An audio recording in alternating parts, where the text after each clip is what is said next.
First of all, thank you, all of you, for joining us. We're resuming a little bit after a little gap in this series of webinars from IFCU's Foresight Unit. What I wanted to do today, it's a little bit unusual. I usually don't use these webinars to present the work that I do in the Foresight Unit for IFCU. But I think this time I was going to say it's an important subject, which would suggest that whatever else I've done so far was not important, but that's not what I meant, not my intention. I just think this one in particular is a good subject for discussion. So I hope I won't be too long in presenting the main contents of the report, and that when I'm done, we can have a meaningful exchange because, again, because of the nature of the subject in particular, it would be very, very useful for me to have your own feedback regarding this issue. The report is brand new. It's actually not, hasn't been published yet. It's in the finalizing stages. It's pretty much final at this point, but it's still a draft. And the subject is the geopolitics of higher education and knowledge. Okay. There's a global political context for this subject. It's a little bit unusual for me to look at a political context, at notions of politics or geopolitics in the framework of what I do. So this is a little bit of an exception compared to what I usually do. But since I'm by training a political scientist, it happens to combine skills on both sides. I can use skills under both of my caps for once. And so hopefully with some useful contribution.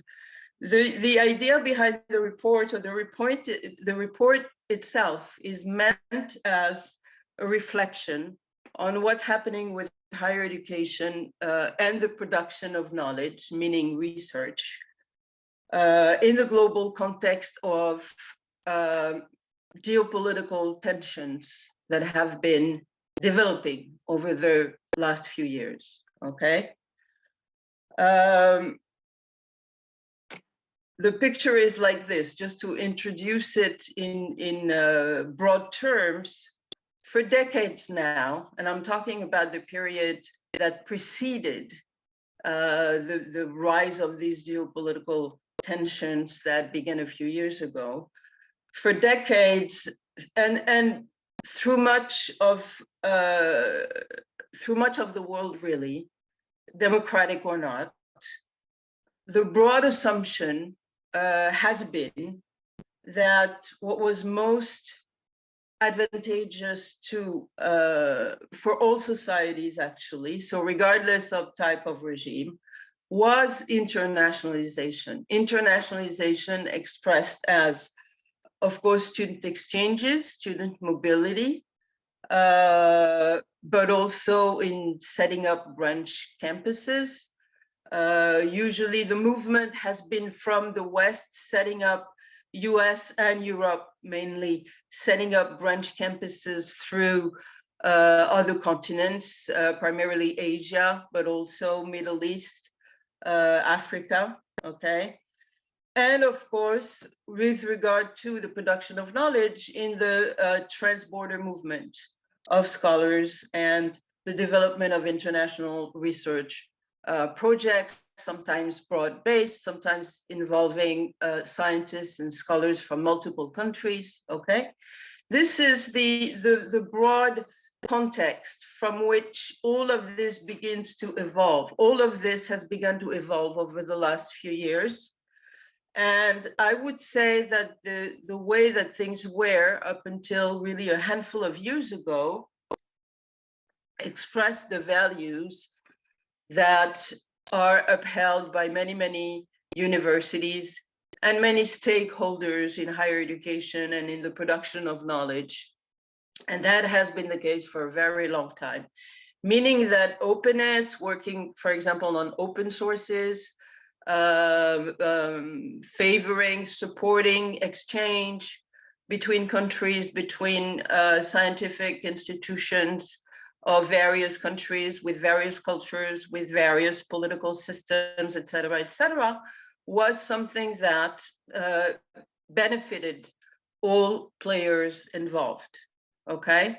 And this is still part of a core of beliefs that is very strongly rooted in the higher education system worldwide in general. And so this is the broad backdrop for the report and for the setting in which I start looking at developing geopolitical tensions and their impact on higher education. This new landscape that is developing is still very new. I would say less than a decade old. It's really just a few years. You could situate its beginning around 2015, 16, okay? So it's not even a decade old yet, meaning that since part of my job is to do trend watching and a little bit of future studies or foresight, meaning that it's still vastly early, way too early to draw firm conclusions on the times to come, okay? All we can do right now is look at evolving trends, look at the direction in which they're developing, and reflect on that. And so that'll be my conclusion, and that's where I will need your feedback, your input. The new developing landscape is, you can break it down in two major events, okay? One that has been going on for over a decade, and the other one that's more recent. The first one is, of course, the rise of China as an economic powerhouse first, but which now is developing geopolitical ambitions, obviously, no longer just at regional scale, which was the case for many years, but we can see the China that is emerging, especially in the last, say, 7, 8 years, is a China that has true geopolitical global ambitions encompassing the whole planet. And as a result of that, in particular, the strategic rivalry that has developed between China and the US, which has very, very strong implication for the higher education sector, for internationalization of higher education, and the production of knowledge, of course, between China and the US, and by ricochet, for the rest of the world. And the second factor there is, of course, the war in Ukraine, more recent. But the war in Ukraine, which I'll get back to in a moment, the war in Ukraine in terms of Russia's war in Ukraine, in terms of changing the global geopolitical landscape, seems to now really put in sharp relief the fact that it's now, one world order pitted against the other, in a sort of return to a great power competition that was the ruling principle, the ordering principle of the geopolitical landscape through the Cold War, okay? So the objective of the report is to look at how this shifting geopolitics is affecting universities, both as educational institutions and as producers of knowledge. Knowing, again, I'll get back to this for a moment, because it's, of course, the core argument underlying the report, that scientific and academic diplomacy have been, since the end of World War II, a significant instrument of soft power in the hands of states, and an important part of many states' foreign policy, not always the most visible one, not always the most advertised one. When we think of foreign policy of a state, we don't necessarily think first of higher education, internationalization, student mobility, scientific cooperation, etc. But it's definitely been a consistent and continued part of the area of the effort of, in particular, powerful states, but not only powerful states. For example, it's been the case with the EU at EU level, at Brussels level, to invest in that as an instrument of soft power, as an instrument aimed at expanding the influence of either countries or political entities such as the EU at global level. Okay, so that's the broad idea that motivated me to do this report.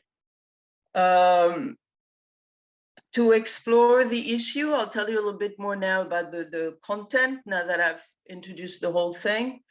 To explore the issue, I first take a sort of historical look at higher education as an instrument of soft power through the Cold War, and then through the post-Cold War period that we can now say more or less safely seems to be coming to an end. Okay, so first part is historical, but it shows to what extent using higher education, using universities as an instrument of soft power is certainly not a new idea, okay? In many ways, it's golden age, in particular with respect to the United States, to American colleges and universities, was certainly during the Cold War, all right?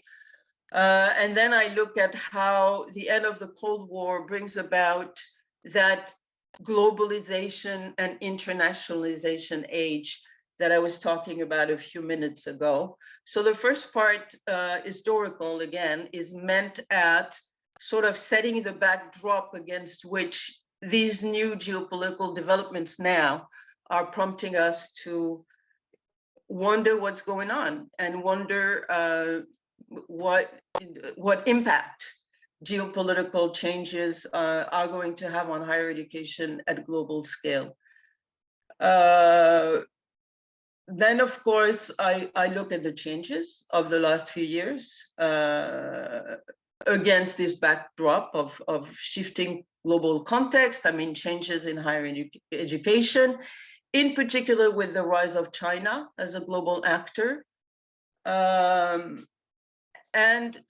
in a third and concluding part, this is for the broad outline of the report, I try to analyze what is going on a bit and what new global landscape is emerging for higher education, with what impact on student mobility, on international research,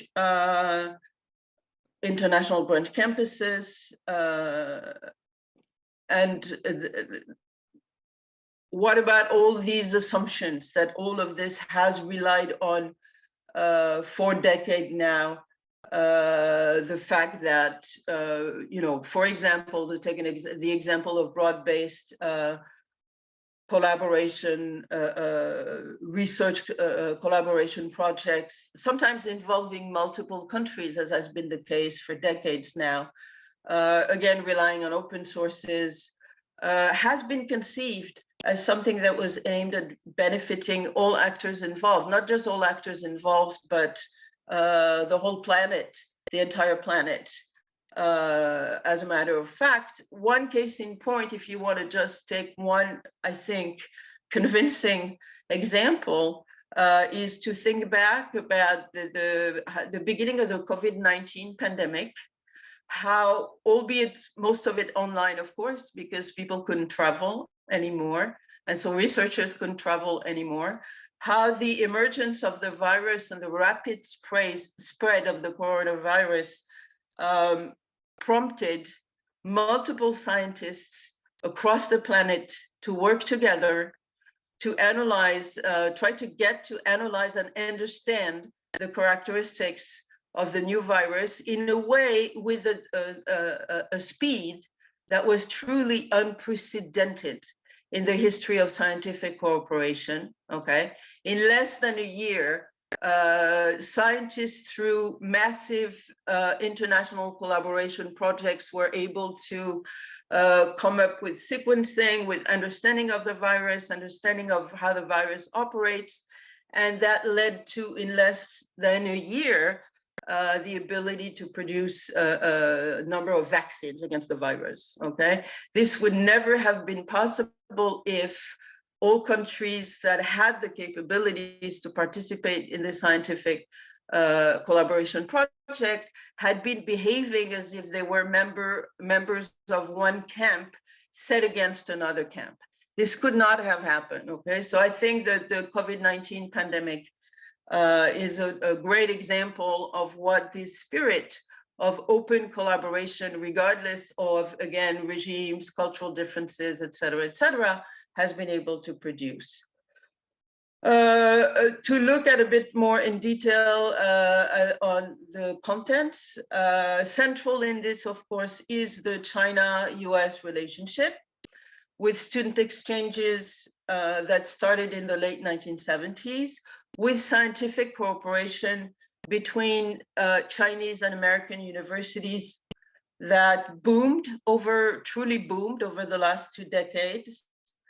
But I then look at, again, in the second part, how this began to change. As far as the US is concerned, it began to change.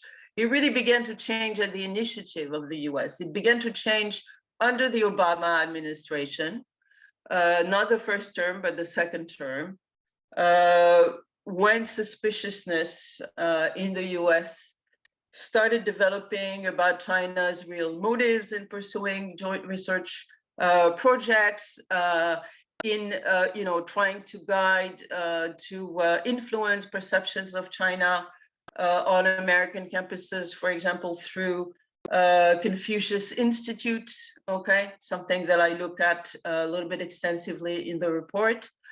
And so this climate of suspiciousness began to set in by the end of Obama's second administration, a line that was then, of course, reinforced by the Trump administration with increasingly restrictive policies aimed at China, which led, for example, among many other things, to the closing of most Confucius Institutes across American campuses.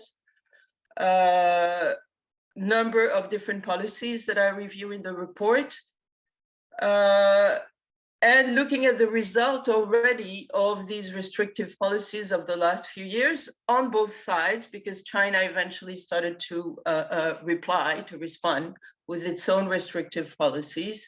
I look at, for example, the fact that the result is already a drastic reduction in scientific cooperation between the US and China, and a sizable reduction in student exchanges between the two superpowers. Okay, I also look at the use of universities as vectors of soft power worldwide, with the issue of donations and gifts, which is a big issue when you talk about geopolitics, when you're talking about geopolitics of higher education and of the production of knowledge. Donations and gifts, often called by researchers on this subject, reputation laundering. And what does that mean? That means, in particular, this focuses on gifts and donations from autocratic countries, non-democratic countries, to universities in democratic countries. So, of course, prominent here are donations and gifts by Middle Eastern countries, such as Saudi Arabia, the United Arab Emirates, to American and UK universities in particular, but others as well, in Europe, in Australia, leading sometimes to huge controversies against the backdrop of developing geopolitical events. But that's definitely one vehicle that non-Western, let's call them that way, non-Western, non-democratic countries have been using to expand influence across the West. I also look at internationalization strategies by non-democratic countries, first and foremost, of course, China, but also Russia and Gulf countries, aimed at increasing soft power and developing global outreach. And finally, in this segment, I look at the great disconnect that took place between Russian and Western universities in the wake of the beginning of the war in Ukraine, in the wake of Russia's invasion of Ukraine, when cooperation was completely, almost entirely severed, almost overnight, in any case within days, at the most within weeks, in a landscape where cooperation, even to a lesser degree student exchanges, but at least scientific cooperation had been substantial, had been really substantial for decades. And as far as the Russian society is concerned, remain one of very few open lifelines for Russian scholars, Russian academics, for Russian society as a whole. Keeping in mind, of course, that there's been an increasingly repressive atmosphere in Russian society as a whole over the last decade, in other words, starting way before the beginning of the war in Ukraine. Okay, so all of this, undeniably, this is not just developing trend, it's really already a new landscape that we're looking at. And the conclusion at global level is now what is now in display before the observer is indeed a fierce competition developing between, so people in the West often, reason in terms of the West and the rest. I would say between China as a major player, and then Russia and Middle Eastern countries, plus Turkey. In this case, I also look a little bit at the role of Turkey, all in one camp. And then the US, Australia, Canada, Europe, in particular the EU and EU policies in the other. Competition to educate and to research, no longer for the benefit of all, as was the case up until a few years ago, but now for the benefit of each camp.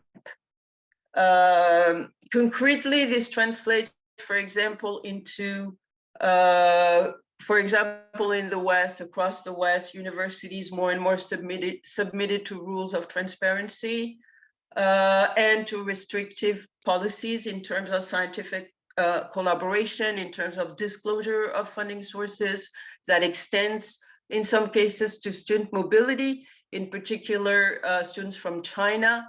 Definitely, at least in the US, it's more difficult now for a Chinese student wanting to come to the US to study to get a visa, okay? It is getting a bit more difficult in Europe, at least in certain countries. And altogether, I would say that this mirrors the changing global geopolitical landscape in which we see increasingly one understanding of the world order pitted against the other, this global competition for domination of the world order, with very simply, the rise of China, mainly China's allies. I'm not sure that's the right term, but we know that Russia is closely a close second, let's say, in terms of a geopolitical stakeholder player, to reshape the global order, to prompt the Western-led and US-led global order to recede, basically, and become an increasingly decisive global player.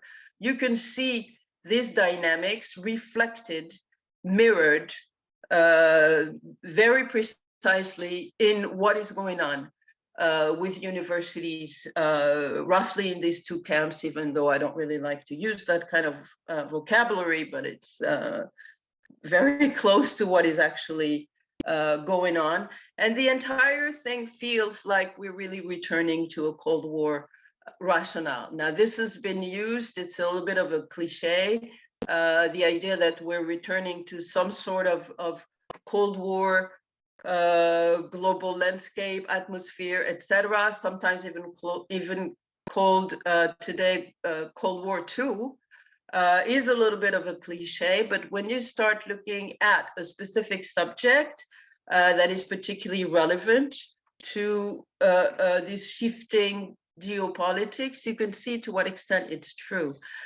It should be an issue of concern for all stakeholders in universities, I think, across the world, because universities will have more or less to position themselves. I have to highlight one last thing before I'll pop my final question to you, hoping that this will start a discussion.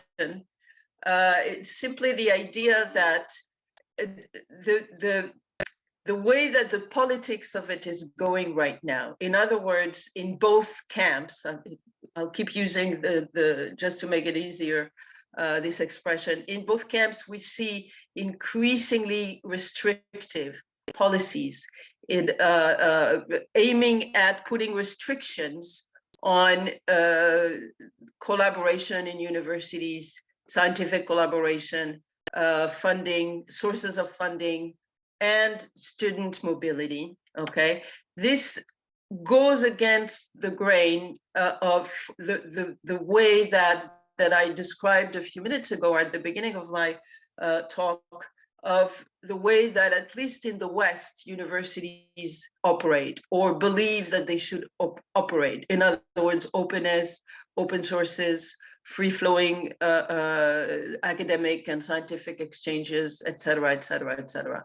So for many university leaders, this is a difficult situation where they find themselves under very restrictive, increasingly restrictive policies by government and governance, national governments or governance bodies, supranational, like the EU, for example, on the one hand, and on the other hand, they want to stick to the mission of their universities of promoting knowledge and exchanges on a global scale, and that's very difficult situation that perhaps in the coming years will become untenable, depending on how geopolitical events will keep unfolding. Okay, so that's basically the report.